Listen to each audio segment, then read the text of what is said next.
Horror stories have been around further back than we can track historically. Cultures all around the world have passed down mythology and folklore orally. From mermaids and kelpie that sunk sailors' ships, to the Aswang who devoured unborn babies, the chupacabra who stole away and fed on livestock, and so many more. Horror serves many purposes for many different people, but one prevalent way that horror has been used historically is to use the supernatural to explain, and in some cases dissect, the real-life daily horrors that we face. Part of what horror is taking risks and going somewhere that people think you're not supposed to be able to go in the name of expressing real-life fears. Many horror classics were used as a way for the author to express real-life horrors that were happening to them and to other people around them and be able to better dissect it and represent what was happening. Take The Yellow Wallpaper as an example, written by a woman who spent years experiencing nervous breakdowns,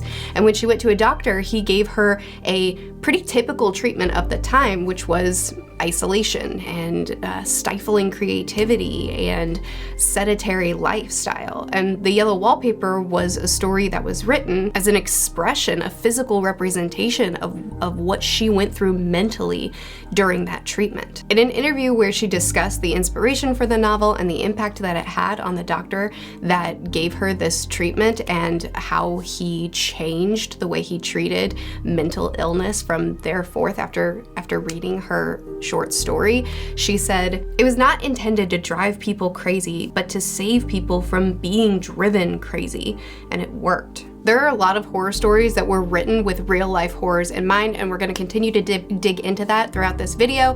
But first I want to talk about how that affects the readers as well. For a lot of people, reading horror helps to fictionalize real-life horrors, which allows them to remove themselves from the situation and better dissect, analyze, and understand these fears or these experiences that we're having. I read a comment recently from someone who said that he deals with spiraling thoughts and suicidal tendencies, and he said that reading The House of Leaves, which is a story about getting lost in a labyrinth and no way out, and deals with the psychology of spiraling thoughts and losing yourself and a whole bunch of other things, and I don't want to get too deep into that, but he said that reading this book grounds him. This fictionalized version of what goes on in his head, of what he struggles with day to day, helps him to remove himself from his personal struggles and see it represented in a fictional way, helps him to better process what's going on. So every time he starts to spiral and it starts to feel like the world is closing in on him, he rereads The House of Leaves and it helps to get his footing again. For myself, a few years ago, I lost a family member that I was very close with, and I was dealing with a lot of grief that I didn't know how to process.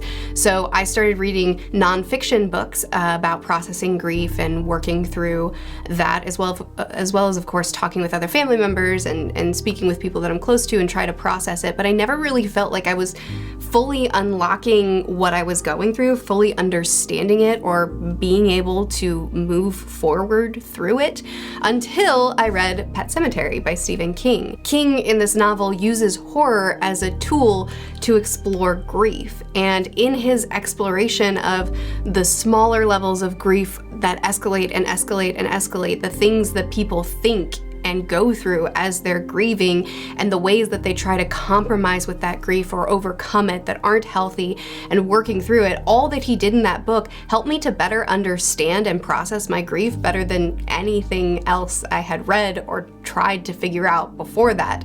It was actually through reading Pet Sematary that I finally felt some sort of relief of pressure and feeling like I could move on, and it was drawing me in closer and reflecting what I was feeling in a fictionalized way and really digging into the horrors of losing someone that helped me to feel like I could understand what I was going through better. On a super different note, but slightly similar, there's another common thing that people enjoy in horror is getting into the psychology of the people who are committing the horrors, getting into the head of a serial killer, or insert other baddie category here, and understanding the psychology of what brought this person, this fictionalized person, to this state that contributed to their descent into turning them into this helps us to, again, confront real life horrors and understand better what contributes to a person becoming this. But that's just one facet of horror and one way in which it's used. I said at the beginning of the video that we can't trace back where the origins, how horror began, because it's just always been there in oral storytelling. However, we can trace back some of the biggest influences on the horror genre. And it starts with a novel called The Castle of Otrano. I hope I'm saying that right. Gothic horror is really the beginning of the major influences in the horror genre. And while this novel is not the first Gothic novel written, it is the first one that we can see that greatly influenced the genre. It was written in the time where, at least for novels, fantastical fiction was really looked down on, and novels were supposed to reflect real life experiences. But in 1764, The Castle of Otrano opens with a man named Conrad who's about to marry his love, Isabella, but then a giant hamlet falls from the sky and crushes his head. There's a prophecy on this family that said that their bloodline would end and they wouldn't be able to produce an heir. So the rest of the novel is Conrad's father chasing Isabella around the castle, trying to force himself on her so that she would become pregnant and the prophecy wouldn't be fulfilled. This novel was a trailblazer because while other mediums such as Shakespeare's plays were playing with ghosts and witches, this was not considered acceptable in novels. So while the author wrote about the horror of being chased around a castle by someone who's trying to cause you physical and emotional harm, it also dealt with the supernatural. And many authors followed that theme and started bringing in the supernatural to represent the real life horrors, or to complement the real life horrors at times as well. Another trailblazer was The Monk, published in 1796, which introduced blood, gore, body horror, incest, burning at the stake, and a lot more. This was really the first to bring the grotesque into novels. In Stephen King's definition of the 3 types of terror, the first one that he cites is the gross out. The sight of a severed head tumbling down a flight of stairs. It's when the lights go out and something green and slimy splatters against your arm. It's the thing that offsets the reader, the thing that makes them feel off balance and uncomfortable and like they've lost their footing.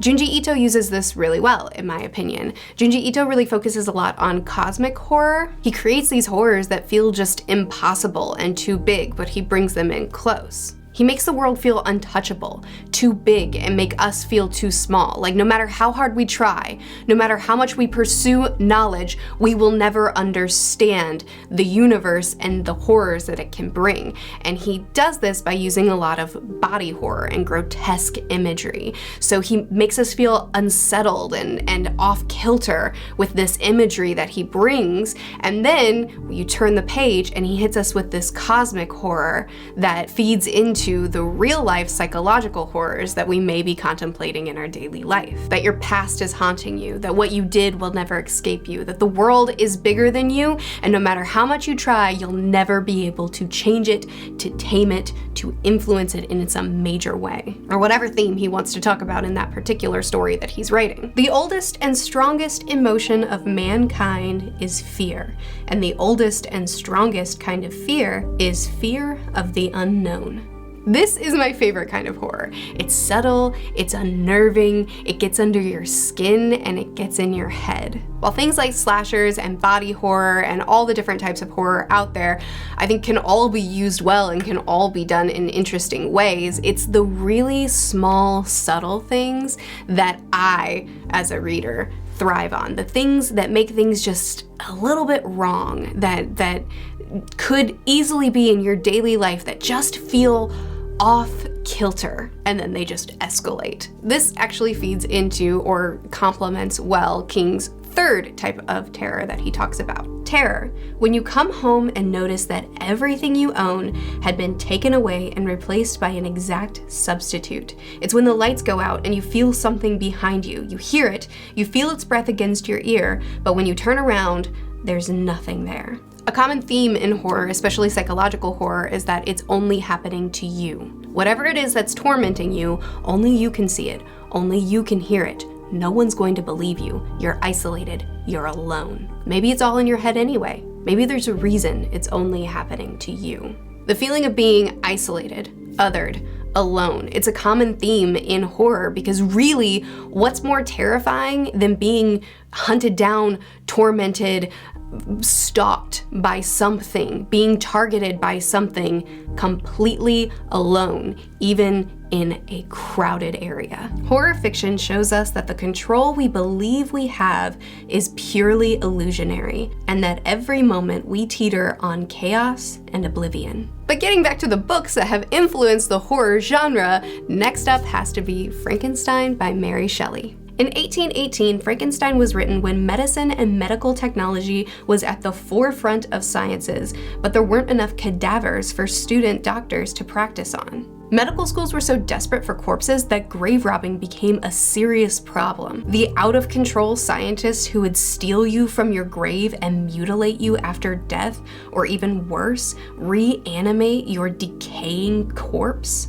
was what got under people's skin. There really were grave robbers and scientists out there that terrified people, and that terror was captured in the book Frankenstein. Naturally, Frankenstein became a massive influence on the horror genre, and a lot of monster horror followed it. It also basically created the sci-fi branch of literature. The incorporation of technology and human advancement being a massive trait in an entire genre of stories. Whether that be exploring the horrors of people taking it too far, or seeing what the world will look like in the future, Mary Shelley started a lot. Horror is a fascinating genre. It can oftentimes take our real-life fears, fictionalize it, allowing us to be removed from it a little bit more so that we can more closely examine these fears that we face. It can help us recontextualize it, better process it, and understand it better.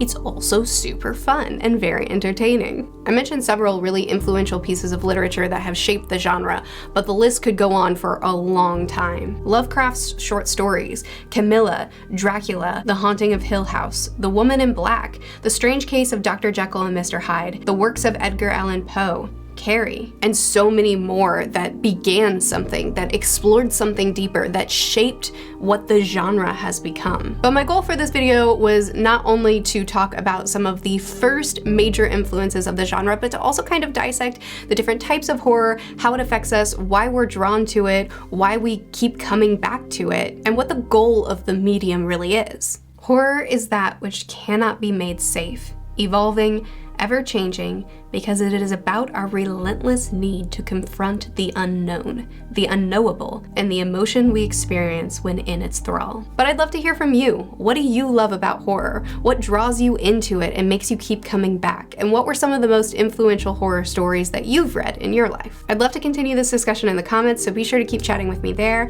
I post videos on this channel every Monday, Wednesday, and Friday, and on my second channel where I do dedicated book reviews and reading vlogs on Tuesdays and Thursdays. That's always linked in the description. Check out my Patreon if you feel like it, also linked. I'll see you again soon. Bye.